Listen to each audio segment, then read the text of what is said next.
My name's Jordan. I'm a lawyer. I deal with rules all day. You are board gamers, so you deal with rules all day. So we're talking about rules and rule books this week on Board Game Faith.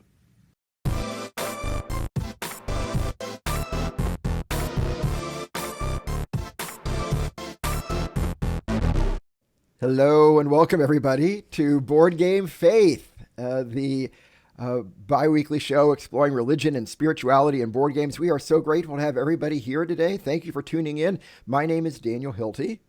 My name's Kevin Taylor. And my name is Jordan Ault.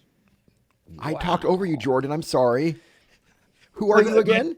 My name is Jordan Ault. Either way. Jordan, welcome. We are so grateful to have you here.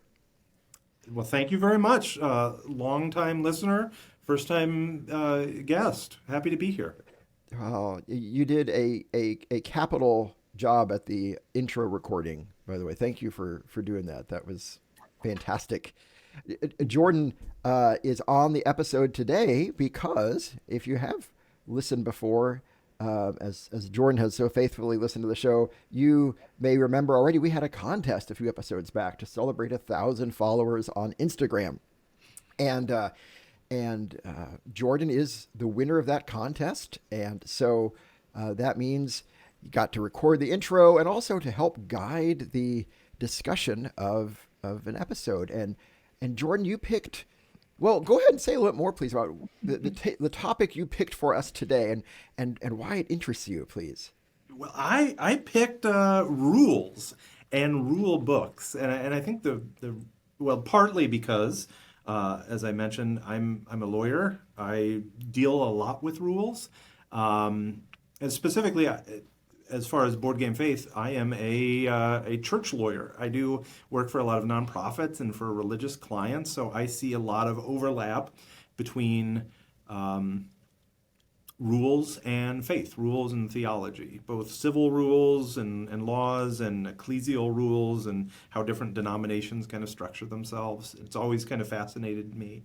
And I'm also a board game nerd and self-avowed board game lawyer. So, Really? Self-avowed board game lawyer. well, I have a T-shirt. My wife got me a T-shirt that says board game lawyer. So I think that counts.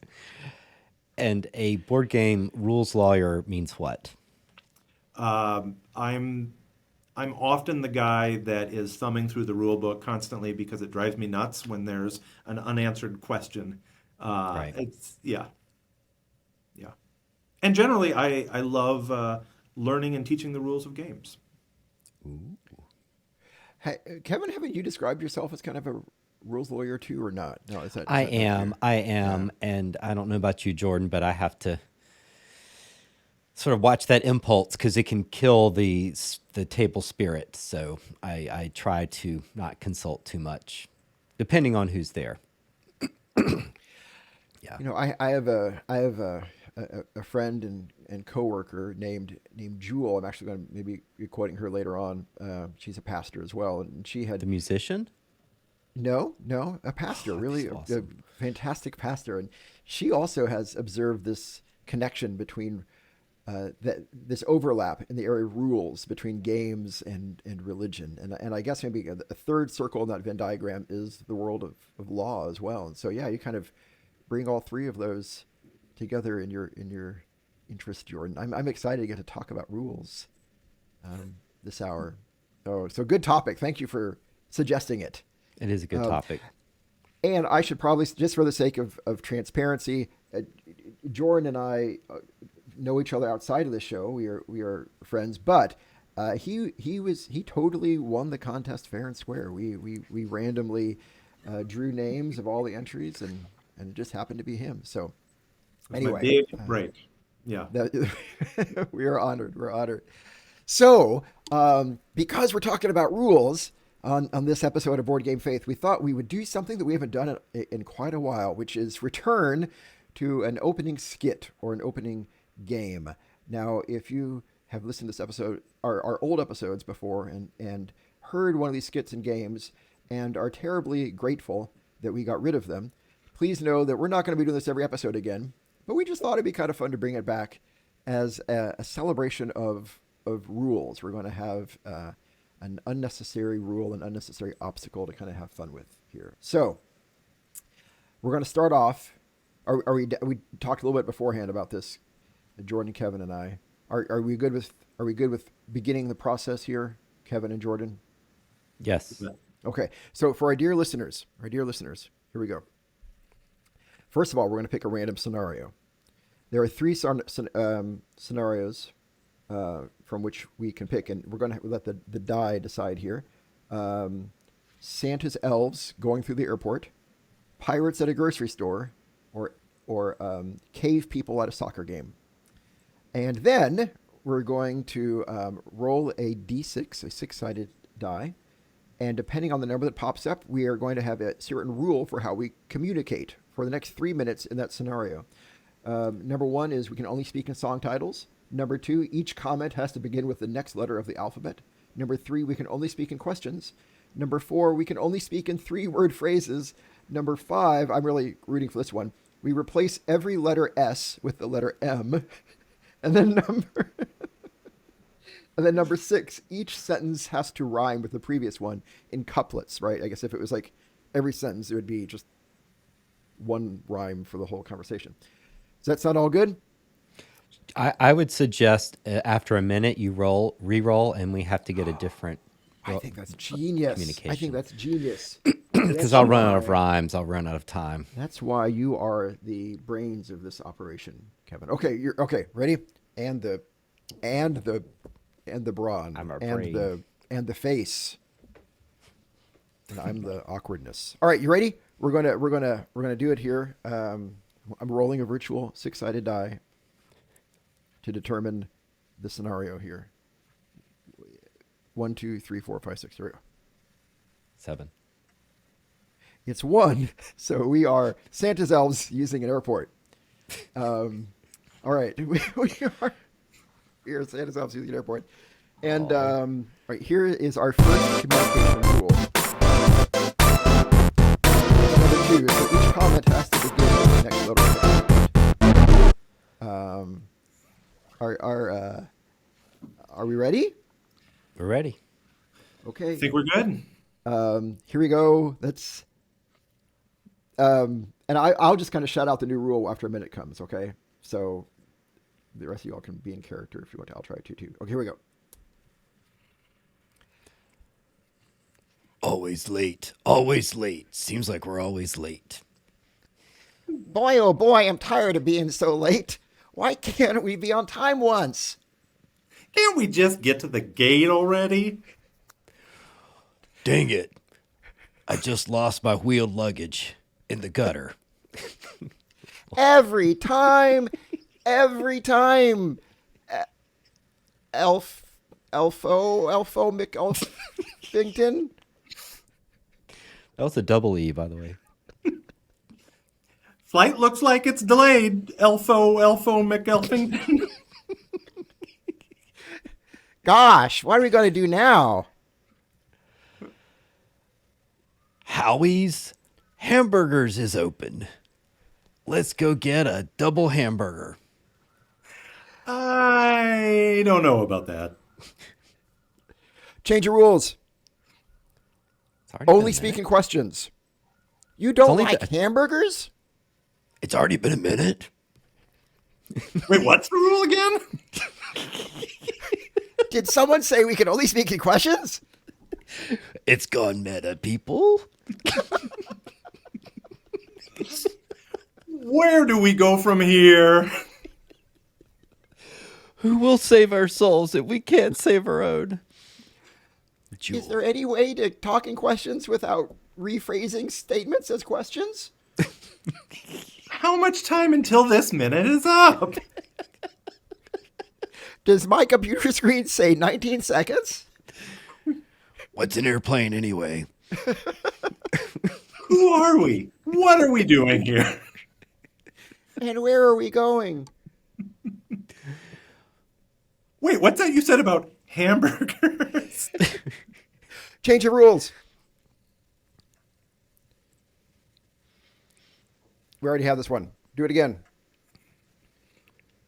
We can only speak in 3 Word phrases starting now. Me still hungry. Hamburger was small. Need more hamburger. South Is there Pole time? ahoy. There is time. South Pole ahoy. That was too free. Still in airport? Oh, I guess it didn't have to be a question. Still in airport. Still in airport. We all sound like Yoda. Santa in South? Expedition, new franchise. All aboard. Everyone. Even Elf 1, Elf 1, Elf 1. Today?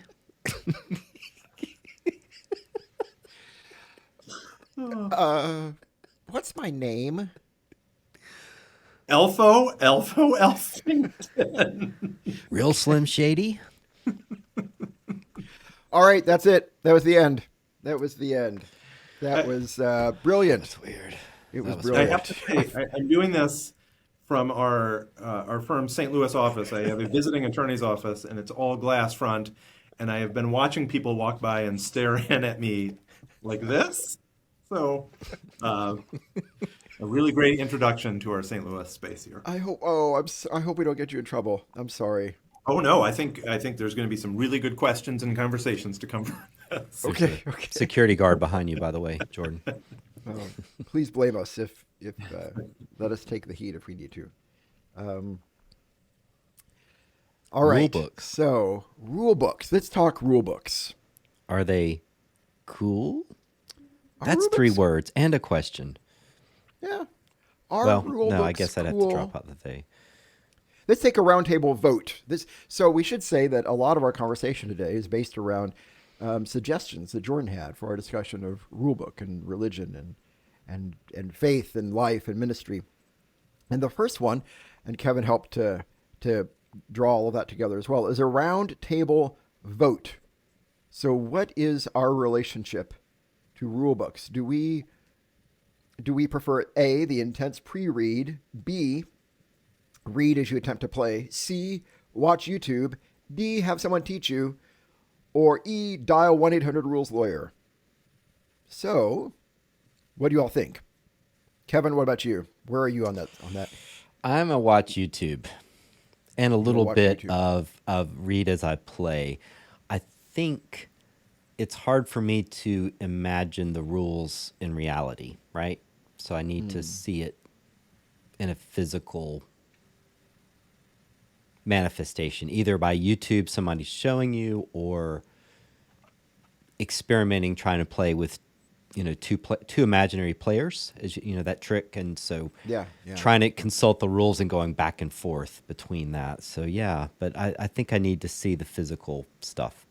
Yeah. So Yeah. what about you, Jordan?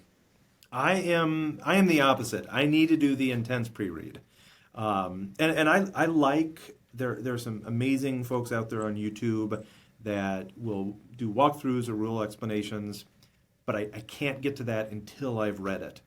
But I'm with you. Sometimes as I'm reading it, I need to actually sit down and get stuff out of the box and feel it and touch it and look at it, so I know, when they mentioned bonus cards versus action cards, I can see what they look like, and Yeah. Huh. but I have to do that read through first. Otherwise, it just doesn't click for me. Yeah. So what would be your approach? Would it be get the rule book and set everything out and then kind of, or would you even read it before you buy it, like online? Have you ever done Yeah. that kind of thing? No, typically I'll get the rule book out and I'll set aside some time and just read through. And then if I'm going to teach a game, so many games now have solo mode. If I'm going to teach a big game, I will read through it. I'll watch a video if I need to, and then I will play through it solo if I can before I'm going to do a teach, especially for bigger, heavier games where I know people are going to be committing a couple hours. I want to make sure that I understand. But yeah, sometimes you read, and I just need to sit down at the table with the box and feel and actually touch everything and move it around the board to help understand that. There's something about, I think about grounding the the theory and the ideas into physical objects and environments that can be reinforcing of the learning process for a lot of folks. See, and for me, I think it's almost necessary. It's really hard for me to just read the rule book. I just get kind of lost. Yeah.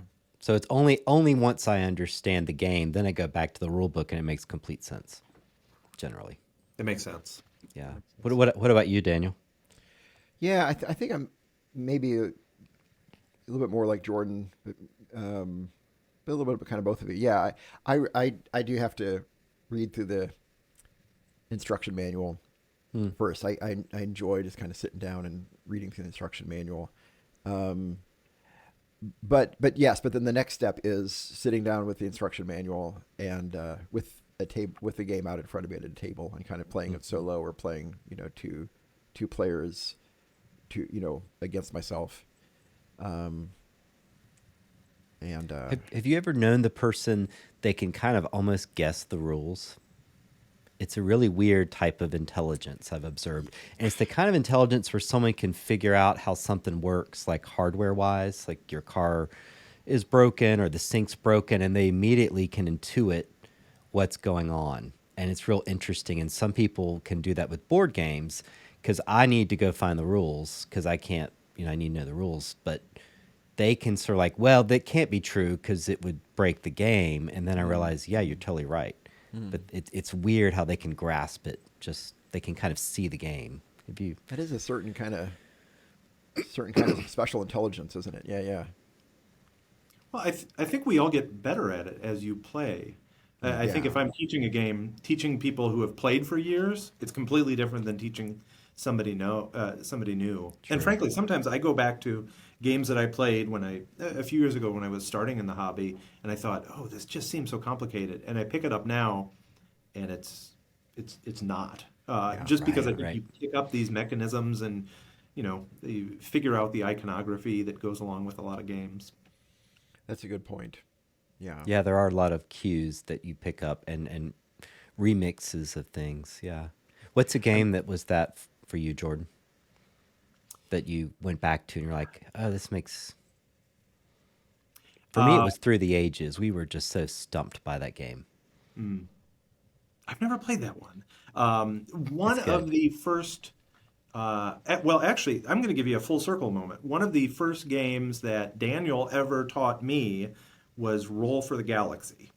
And I remember it was one of the first games, and it was wonderful because you got to roll these multicolored dice and everything, but it was a whole lot when you're not used to. I remembered he said he got the expansion, and at that point I was thinking, what the heck is an expansion? How quickly we forget. And this past week, I learned Race for the Galaxy, and I remember thinking back to Roll for the Galaxy and the iconography and thinking, what is going on? And playing Race for the Galaxy just picked it up like that. Because they're similar games, cards versus dice, but I kind of had the sense of here's how action selection works, and here's how multi-use cards work, and here's generally how I've seen this iconography in other games. Yeah. The more you play games, the more you can have a vocabulary of just certain assumptions and mechanisms that help immensely in learning others. Yeah, I have fond memories of that Roll for the Galaxy game too. That was good. So do you like rule books as a genre? I love them or hate them. Yeah.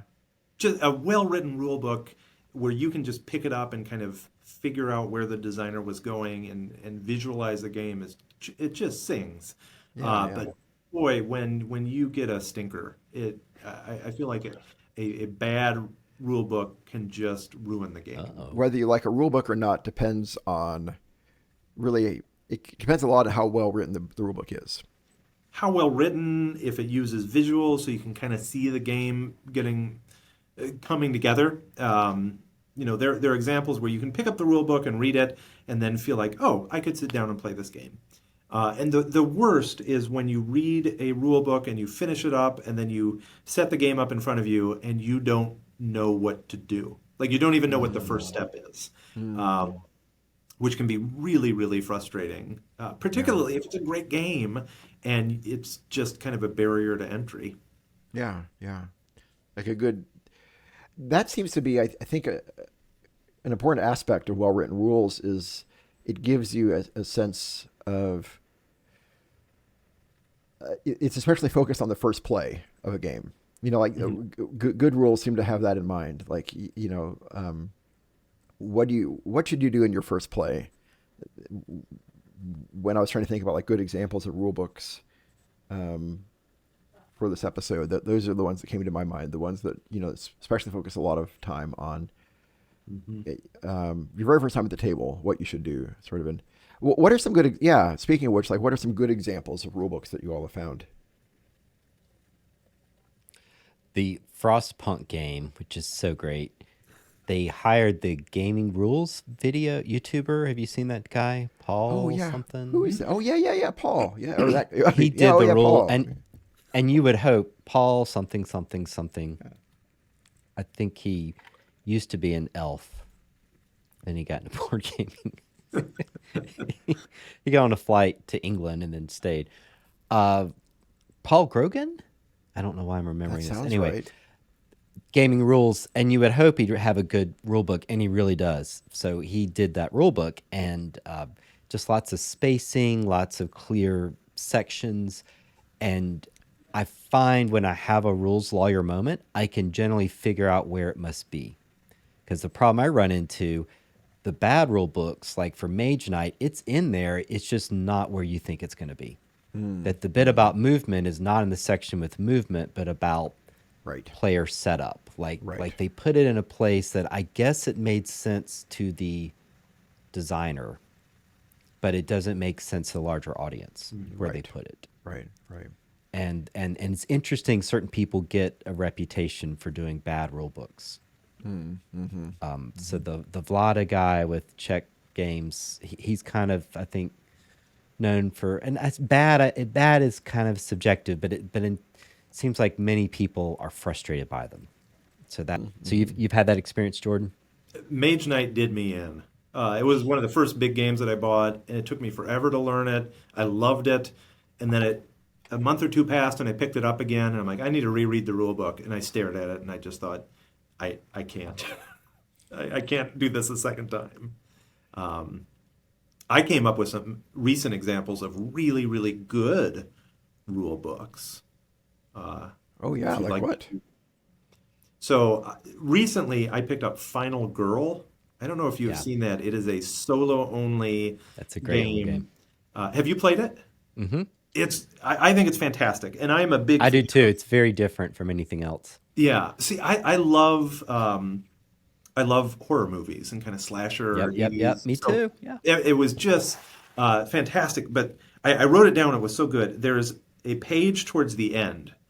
So this is a game that gets bigger as you add on these, not chapters, but I forget what they're called, episodes or something. And they have a section in the rule book on game ambiguity. And it says it can happen from time to time that something may not be covered in the rules. There's a timing question, strange card interaction, a tie. So apply one of the following. And it gives you examples. You can play using the rule of infinite evil, in which you resolve in such a way that results in the worst outcome to you. Hmm. The rule of abject realism, which is the most realistic or thematic outcome, or the rule of never ending hilarity, which resolves the issue with the funniest outcome. And I know this is So solo good. only, so you're not grappling with other people, but I just thought how great for a designer to put in there, yeah, you're not always going to have an answer. Here's how you should resolve it. Hmm. Right. I thought that was brilliant. And horror and comedy are are often neighbors, so could go one Absolutely. way or the other. Absolutely. Yeah, no, that's a great game. Yeah, because you have to get the base, and it looks like a VHS player. Hmm. You get the core box, and then you buy little chapters or little different movie scenarios, and it's really cool idea. It's a brilliant system. Yep, and it's one that I think I had a hard time learning it at first. I found there were some things. it seemed counterintuitive, but once I got it, I can kind of pick it up and go back. Whereas, as you said, Mage Knight, it's like, I don't know, you have to get a crash course again. It's very funky. It's interesting. I haven't played that at all, but I mean it sounds like a fascinating game. But I also love that approach at the end of the rule book. I mean, it brings up the questions about like there are the rules, and then there are like the rules like beyond the rules, right? like there are the rules, and then it's about specific scenarios in a game and moments in a game. But then there are the rules about how do we guide those moments when the rules don't apply. You know, does that kind of make sense? Right. It's Or something broken appears. almost like a meta rule. That's why I have a job, because there are only so many written rules, and then it all comes down to interpretation. And how do you apply this rule to this set of facts when they don't really add up all the time? That's what keeps a lot of us employed, is that there's always some ambiguity. There's always some, you're advocating for your cause as to how to apply the rules to your fact scenario, Right. which I think we do in board games too.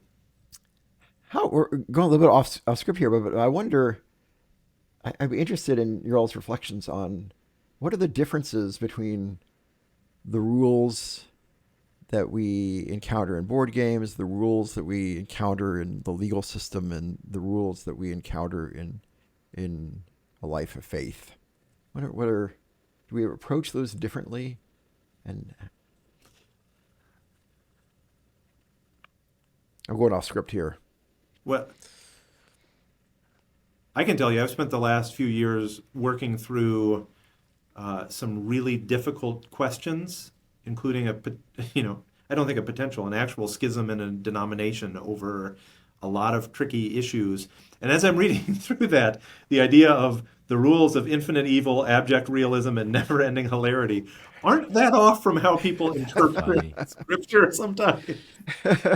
Maybe that's a bit reductionist, but people bring their own rules for how to interpret rules to Right, the table right. all the time in their faith life, I think. Right. Yeah. Yeah, that's a good question. It seems like there's a lot of different cultures and personalities. Some people just are not going to follow the rules. They just hate rules. And if you tell them you're supposed to do X, they'll do Y. And other people are very rules oriented and take real comfort from them. And I guess I see that in terms of how people drive, and how they approach rules. And sometimes they're just lucky that they haven't gotten caught doing whatever. Orthodox Judaism, we learned from our guest, Daniel, right? The Board Game Co. Yeah. That's a very regimented approach to life. And he even told us that there's a phrase in the Orthodox Jewish community of ask your local rabbi. Is that what it was? Mm-hmm. There's an Like that, acronym yeah. he told us. I'd have to go back and look. AYLR. Because basically that rabbi there in the local community functions as a lawyer. So they interpret, because it came up with would playing games break the Sabbath? And he said it depends on the rabbi's ruling. So they recognize multiple rabbis and also the authority of the rabbi to interpret a gray area. But that's just Orthodox Judaism. Reform Jews would be like, what? And would just fly right there because they're not operating like that. It strikes me how much of what we call rules, both for in faith traditions like Orthodox Judaism and in other traditions as well, and in games and in the world of law, comes down to this kind of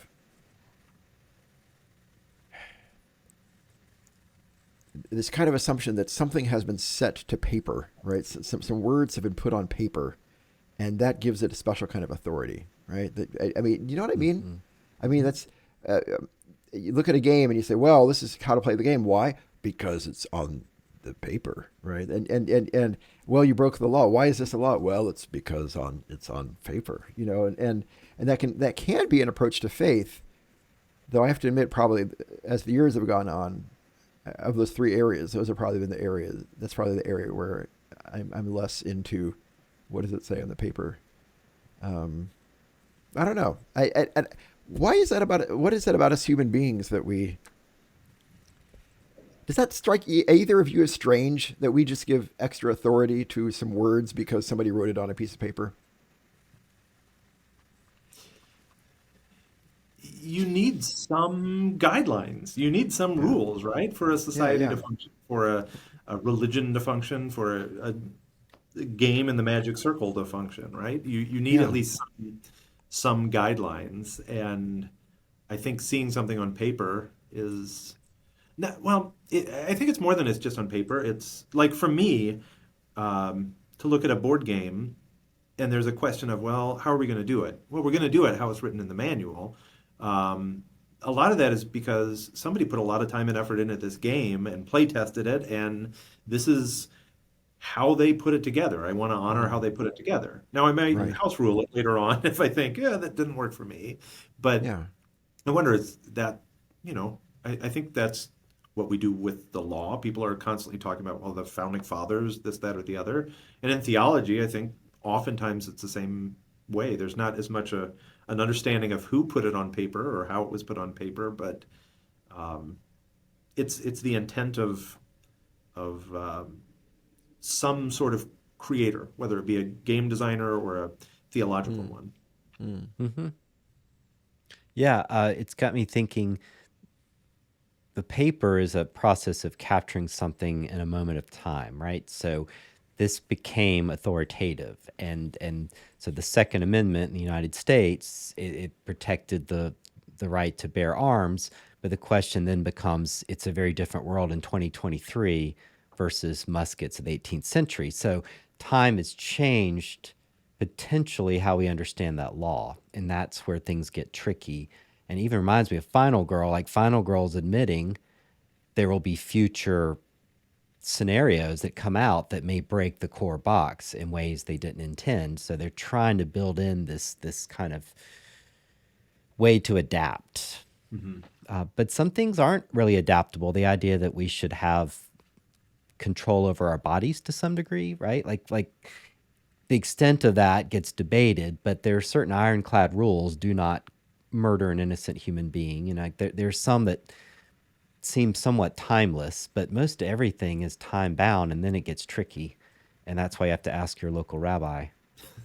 Because the laws of Moses were invented before electricity. So then now your refrigerator has to have a Sabbath mode because they didn't have refrigerators back then. And that's just being Orthodox Jew in the 21st century. Right. The Methodist said. So I mean, I'm an outsider, but yeah, it's part of trying to. I don't know. I So think I'm with Jordan. They're not. It didn't surprise me as much, but sometimes the laws and the rules are bad or tricky or they don't apply anymore. yeah. So when do we make the decision to in a game to house rule a rule, or and then I guess maybe the follow up question is that when do we make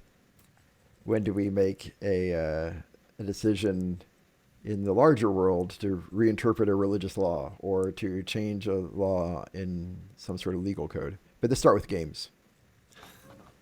When do we decide to house rule a rule? My What biggest gives house, us authority yeah, for that? Yeah. my biggest house rule.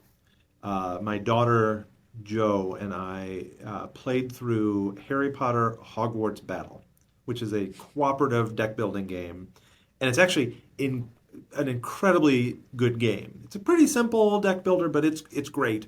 And you play through all 7 years of Hogwarts, and the first game or two or three are pretty simple.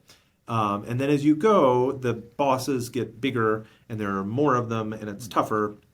And so I think you're starting the game with two or three bad guys out, maybe two. And if you draw two bad guys from year seven, game over. I mean, good luck. It's a terrible draw. I don't think you'll be able to survive. if you draw two bad guys from year one or year two, it's going to be really, really easy. Well, we played a few times and just had bad luck in drawing the worst of the worst bad guys out front, and it was not fun at all. I mean, we just floundered and then lost pretty quick, and we tried it a couple times. And after two or three times, I said, "Why don't we do this? Why don't we draw? If we don't like it, we can draw again, and if we don't like it, we can draw again." We got three draws, and and we played, and eventually won. And by the time you get to year seven, you're in for like an hour and a half, 2 hour game. And playing at the time, she was 9 years old. That's a lot of time. So I Yeah, wanted to make yeah. sure if we're going to devote that, it needed to be a fair fight, and we needed to be, setting ourselves up to have fun. Yeah, I, yeah. I think for me, I felt like, okay, that's still honoring the game. It's just almost kind of creating a difficulty level. We're still going to fight those bad guys. They're likely just going to come later in the game while we got better cards. Um, and I think we did it because it made the game infinitely more fun. We weren't just Yeah. dying immediately every single time, which gets old after a little while. So you kind of honor this. So you kind of house rule if it honors the spirit of the game in a way. And if I was playing with another 40-year-old, I don't know if I would do that. But playing with a 9-year-old, I thought, okay, this is Right. this is bringing it to the audience in the way that I think the designer would appreciate, and more importantly, we as the players appreciate.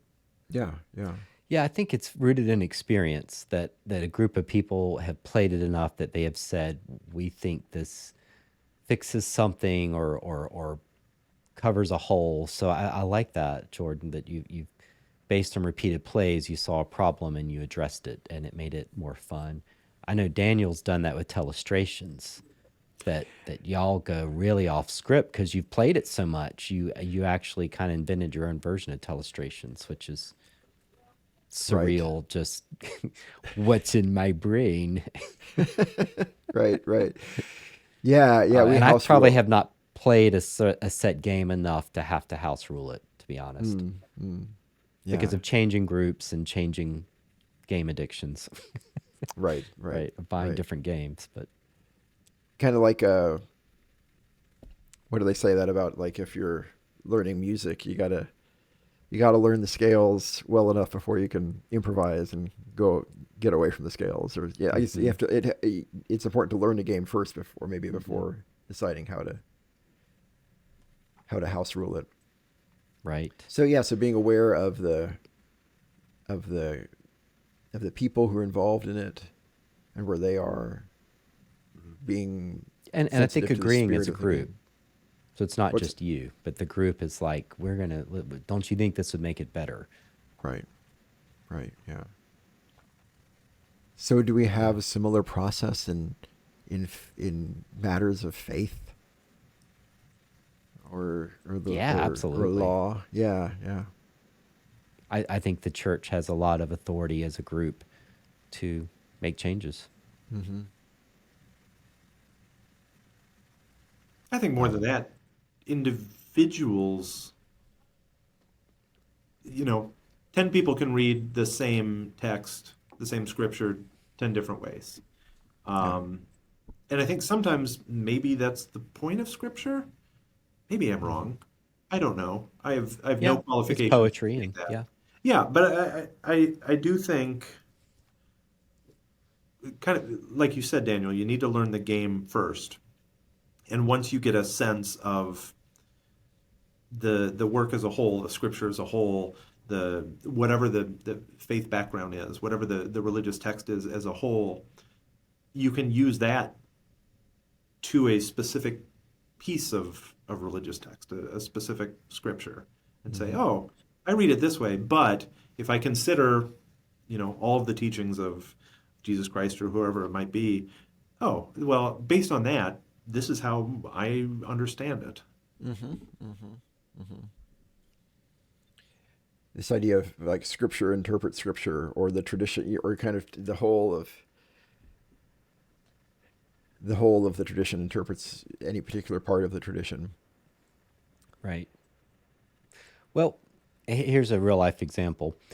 As I look at the Bible, there's there are hints that women can have religious leadership, but it's not boldly stated, correct? I mean, you can find glimmers. You have Deborah as a judge. You There's some lists in the New Testament of women that seem to have a special role, but the idea that a woman could be a pastor or bishop is not explicitly stated. But United Methodist Church have said, you know, while it's not stated, this is what we believe, that women can be pastor. And other denominations disagree, like Catholic Church or Southern Baptist Convention. And that's fine. It's a big world. But that's an example of where you could almost argue that's a house rule, which I don't mean to make it seem unimportant. But, I think the church and the Holy Spirit can lead people to step out in new directions. Yeah. That we're not stuck with just the rules. If we're Yeah, stuck with the yeah. rules, I mean, we'd still be, we would live under a monarchy, because Yeah. that's all the Bible imagines is monarchies.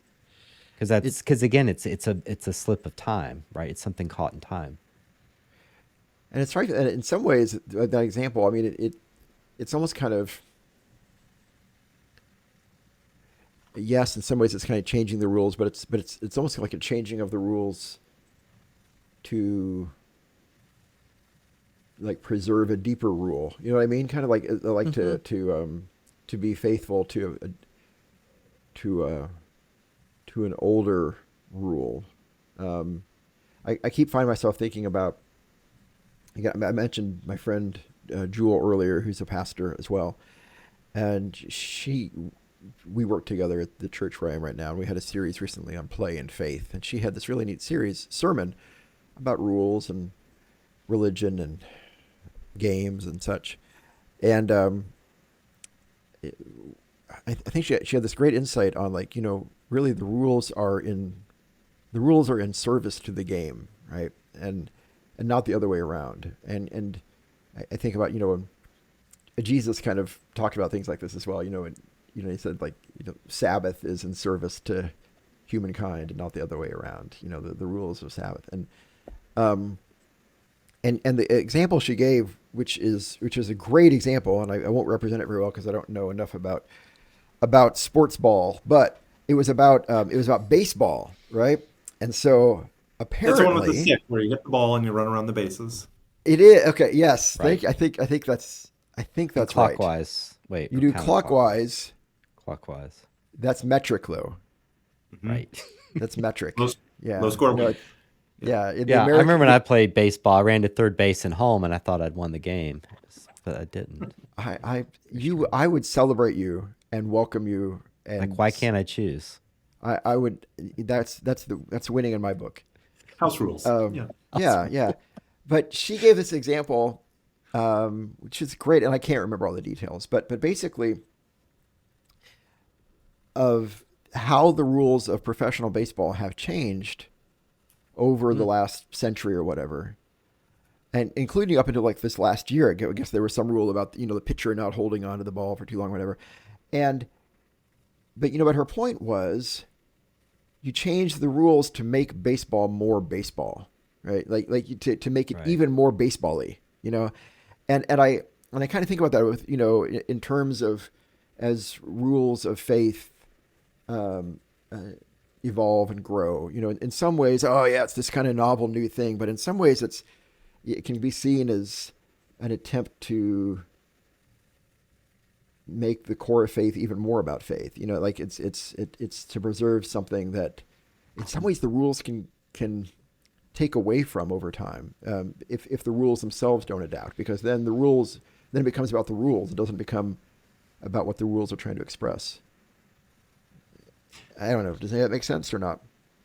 Well, it seems to me those in my life that are very resistant to religion or just bristle at the idea of religion, it's often because they see religion as a set of rules and nothing more than that. It is a group of people enforcing what they have seen as the rules of the game on themselves or on other people.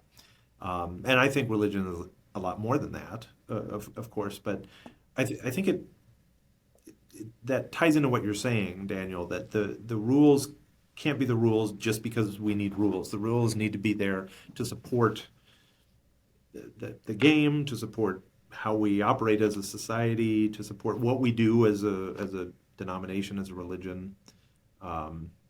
They can't be the center of things. Yeah. I'm sure there are any number of people that would disagree with that, Sure. but it's kind of what I've taken from it. Yeah.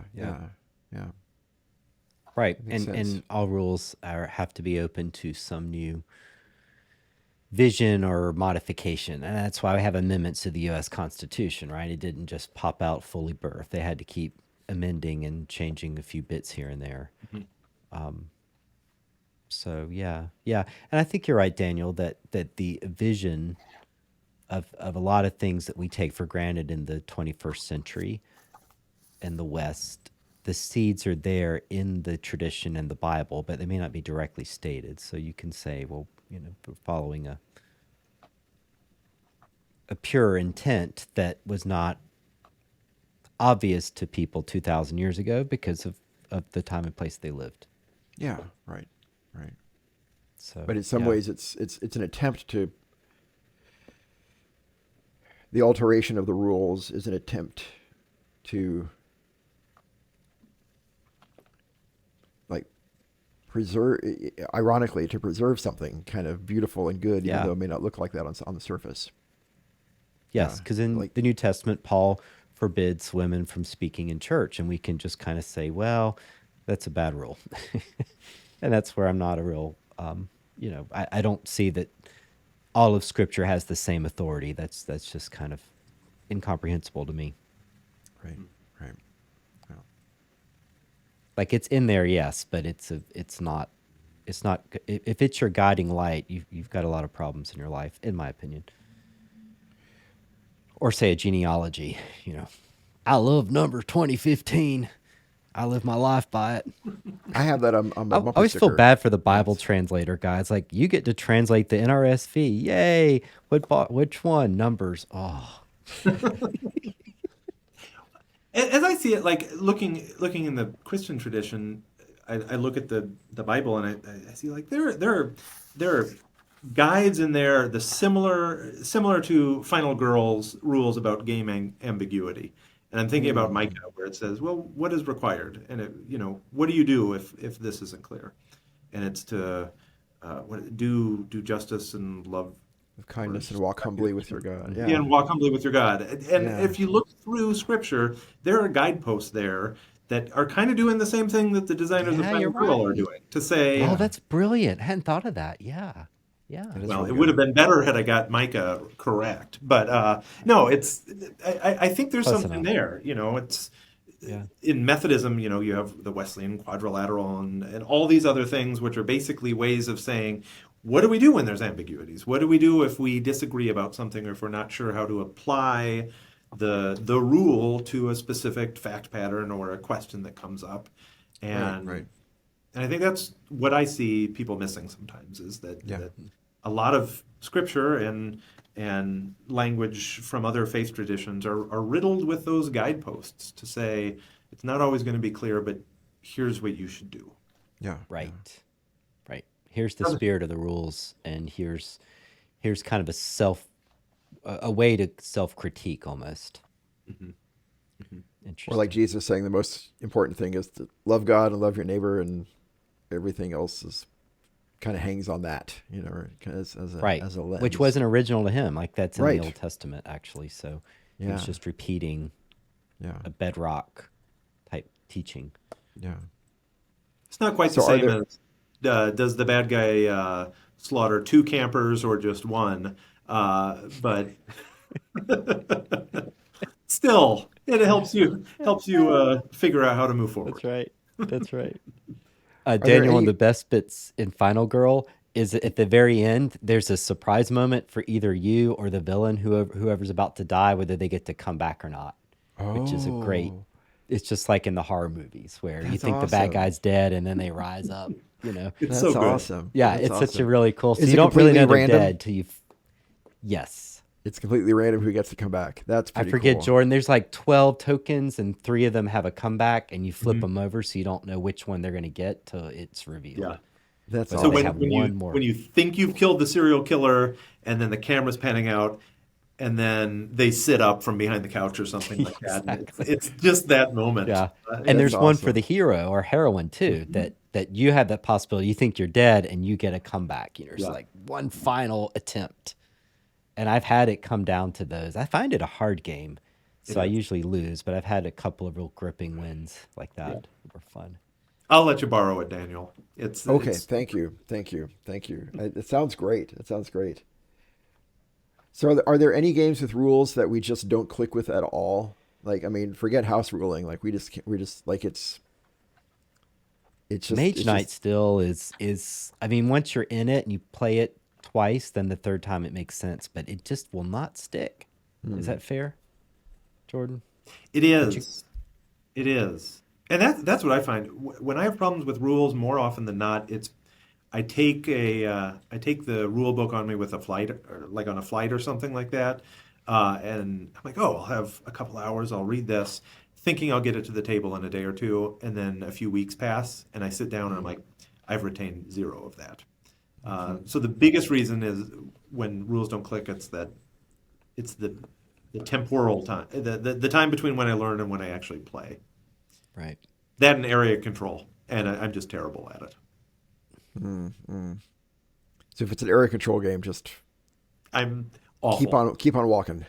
I occasionally, when I will relent and play them with my game group, I often win, which I find hilarious, and I don't know how it happens because I usually don't win the games that I really like.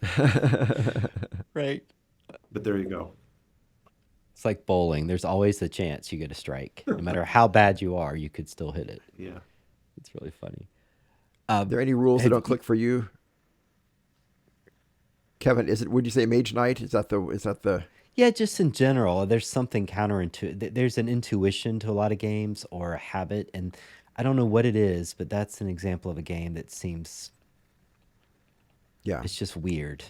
And maybe part of it is there's no iconography exactly to help you remember some of the rules. Okay. Okay. So they give you little cards to remember, well, if you burn down a monastery, then you get X. But it's not, and when you're in the world, you're like, well, okay, I guess you do get a spell for destroying a monastery, but you're probably not going to remember that. And I mean, there's I mean that's nothing just an there to help obvious you. thing. Yeah. Yeah. That Yeah. Yes. you just That's The learn. really last monk is like, here. Daniel, what about you? I'm curious. Yeah. Yeah. And I think this might be something that you've observed in me before, Jordan. I cannot get my brain to click around games where the rules change each round. Hmm. There are certain games that are designed where it's a different set of rules for each round, and by golly, my brain, or each play, a different set of rules. My brain it's just not made for that. I don't know why. What's an example? Um, I mean, these are all beloved games, so I'm not saying these are bad games. These are objectively good games.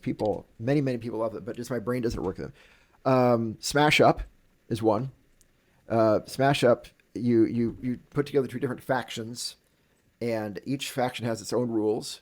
And so every time you're playing, there's a different set of rules you're playing because you're smashing together two different, randomly connected factions. Another one I love. He was a guest on the episode. I love so many of his games so much. But the Rolling Realms from Stonemaier Games.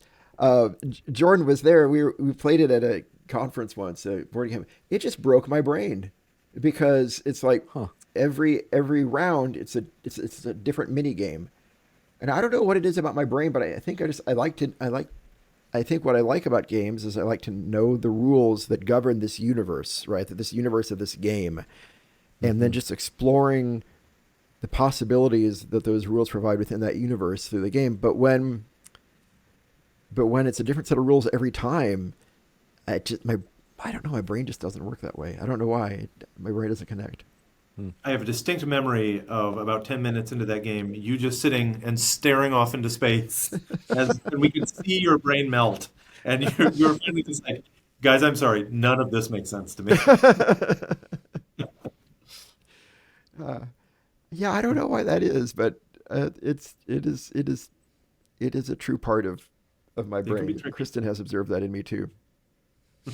Kevin, do you ever play games like that where the rules change every round or every play or? I don't know if it's rules, but I've got some games that I like where the points, there's a priority to certain actions in every round. I don't know if that's kind of what you're thinking. I've got Gaia Project, which is a great game, but you really have to plan far ahead, and in certain rounds, certain actions are rewarded. And I get the rules, but it's just really hard to think that far. I almost, I need to start taking notes about what I'm going to do. Yeah, yeah. And then I forget because I get excited, like, oh, I can take over the yellow planet. And then I forget that I get no points for it. So I'm very guilty for doing the cool action that doesn't score points. I'm the same way. I love planning ahead, and my brain gets set in that. So I love the game Isle of Skye. But if you've played it before, the scoring conditions change Gotcha. round to round, and I will have a plan in place, and I will do something that's just genius, and I'm so proud of myself. And then I will look, and I'm like, oh, that doesn't score this round. And as Right. much as I love that game, I fall into that. I step on that rake every single time. Mm-hmm. Mm-hmm. Step on that rake. That's funny. And you mentioned Stonemeyer games. Uh, I love Scythe. It's a great game, but part of it, sometimes the rules, they're just not what I expect. Like you've got a hero dude, but he can't ever fight. And you're like, but why wouldn't he? Like thematically, he can go out and stuff, but like, no, he doesn't fight. He just discovers stuff. You're like, but so he's just gonna eat popcorn and watch. So there's a bit of me that the rules seem counterintuitive somehow within a narrative. It's one of the things I've been on a big Vital Lacerda kick, I've and seen and I'm so jealous. they're so good. Those games are so good, and And they're what so beautiful too. Their they're works of art. beautiful, and Ian O'Toole's art is gorgeous. Yeah. But what I love is that they're very complex, but there's only a few choices that you can make each round. But then 12 things happen after you make that. But Right. once you play for a while, everything just clicks and makes sense. And I think his rule books are so good in boiling that down, Hmm. and even how he separates things out. Like, you want to play solo, we're going to put that in a separate rule book. You want an index or glossary, we're going to put that in a separate. The other thing that he does, speaking of Scythe, I think Jamie Stigmeyer does here, is there's always a section that, like, oh, if you're a new player, focus Yeah. on these things. That's Yeah. nice. Which I loved in Scythe. It basically said, if this is your first game, do these things for your first four steps. Yeah. And I love that kind of launching pad. Yeah. Stonemeyer's really good at that. Right. Are That's there cool. any That's cool. rules that we would change or house rule in games, specifically to play that game in a house of worship or in some sort of worshipful community? You mean like in the fellowship hall, a game night? Yeah, or just I don't know. Yeah, You mean because they're too mean? Or you thinking I don't theme? Or know. are you thinking just player elimination type stuff, like not fun? I guess I'm like, are there rules for a game that we would change when we play them with our church group than we would, or mosque group or temple group, that we would not change if we were playing it with our game group? I don't know if there's specific rules, but mechanisms that are really take that, where, and by that I mean where in order, it's kind of like I said about area control or dudes on a map kind of games, where in order for me to win this game, I need to make sure you don't win this game. I need to Yeah, take all of your stuff, which is a little different. I like Euro games where there are only so many actions and we're kind of jostling to get the most resources or this action. And that's one thing. But games where you really need to foil someone else's plans in order for you to win, Hmm. yeah, particularly if you're trying to introduce a game night and bring people to gaming that don't typically do that, I wouldn't want them going home feeling like, oh, that my pastor just took me out by the knees. Right, right, right. Yeah, I'm with Jordan. I think it's more of a game selection, knowing the crowd. Yeah. But so certain games I wouldn't bring. And maybe there might be kind of unofficial cultural rules. You're not going to trash talk exactly, because trash talking is fun, but it has to be at the right setting where people know you're just, it doesn't mean anything. Right, But right. but in a right. church setting, a poor 19-year-old kid's crying because you threatened them with physical harm if they drew a card. But you're really just talking. You didn't really mean it. But so I guess it could be rules for the rules, meta rules. I never I met a don't know. rule How I about didn't you, like. Daniel? No, that That was rough. bad. Which one? I made a horrible joke. It wasn't good. I think I talked over you. I It's didn't not hear. worth Oh, well. repeating. It's fine. No, Okay. it's good. Are there any you would have, Daniel? No, I think you all said it well too. I mean, just I think in terms of more game selection, probably than anything else. Though there will be, I think there are games where, though this would be true at a game group too, where we get to the end and I kind of gloss over the scoring, or because we have maybe some first time players or things like that, or folks whose the score was, there was a large discrepancy in the score, and it feels like to pour over what the final score would be almost kind of cruel for a first time player Right. or something like that. And so that sometimes they just kind of gloss over the scoring, at the end of the game. But Speaking of that, I picked up somewhere on Reddit or something a nice house rule is if you teach a game, you should really try to not win, because there's nothing worse than being the guy that teaches and then, as you're saying, then trounces everyone. yeah, So sometimes you remember- do win, but I like that idea. I remember you mentioning that last time. Yeah. I wanted to ask you all about that. That's an interesting I think that's thought. important because it's about the gaming experience, and Right. you're not going to pull out the really sharp arrows unless it's a group that's knows the sharp arrows are coming. Right. I struggle with that a little bit in that,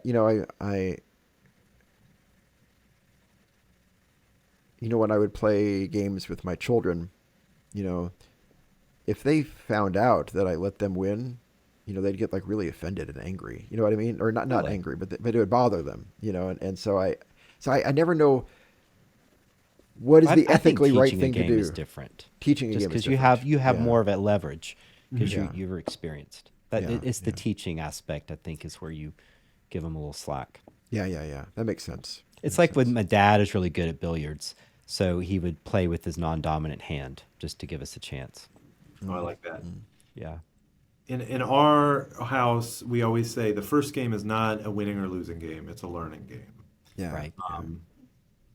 Yeah. Now that's when I'm playing with my daughter or with my wife, frankly. but like in our game group, if I'm sitting down and I've learned a game and somebody else is bringing a game and they've played it once or twice or not at all, I wouldn't expect them to throw the game if they're teaching it. That's probably fair. If it's a hardcore gaming group type thing. Yeah. Yeah. Sometimes if you know a game, it gives you a huge leg up, particularly like if you understand what cards are in the deck or you Right. understand. Like I'll never forget, I played Blood Rage for the first time, and there are some big cards that kind of change the game as you go in later rounds. And if you don't know what those are, you're not going to win. Right, And right. that was fine. I just kind of had to get into this mindset of, oh, I really am just learning the game the first time. Right. Yes. And I think also sometimes you can get around that in games by saying that to people who are learning it, like, okay, there's no way you can know this, but this card that just came out, this is a really good card. That is a good one. And so, Yeah. and so it would probably be a good idea if you can get this card for you to get this card, or something like that, sort of. And And along those lines, if I teach a game, sometimes I'll talk strategy because I can tell they're overwhelmed. So I can say, so what I'm thinking through right now is I know this card, or I know this is where I get points. I'm going to try to do this. So Yeah, yeah, yeah. you give them a little insight, Yeah. Yeah. I always commentary do to that the and say, let me know if you need me to shut up. Like, if you've got this, right. great. But if you need some kind of suggestions, I'm here to help you through that. Right, right. right. Or what I was thinking was even when I'm taking my turn, I'm just sort of You're talking through my you're narrating what decision you're tree. thinking. Oh, Yeah. sure, So sure. that Yeah. way it's not so much trying to tell, but yes, certainly if they look lost or if they seek help, I can say, well, here's a few things to choose from. Yeah, Yeah. But yeah, I try to I'm not an alpha gamer, so I don't try to tell them what to do.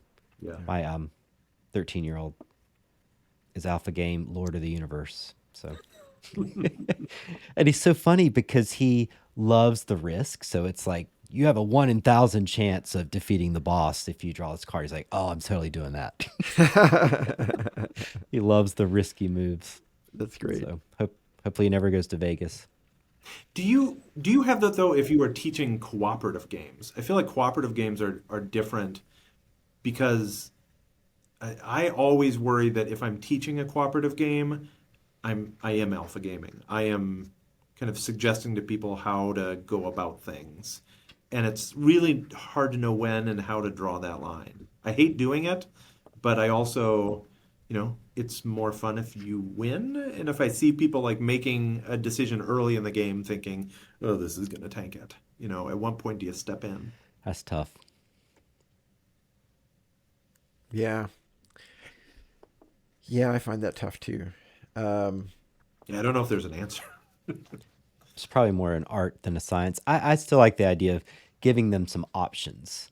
So you're not exactly telling them yeah. what to do, but you're saying, well, you could consider this or one thing that may happen later. But if they choose to do X, then you just have to go with it. Yeah. But that is tough.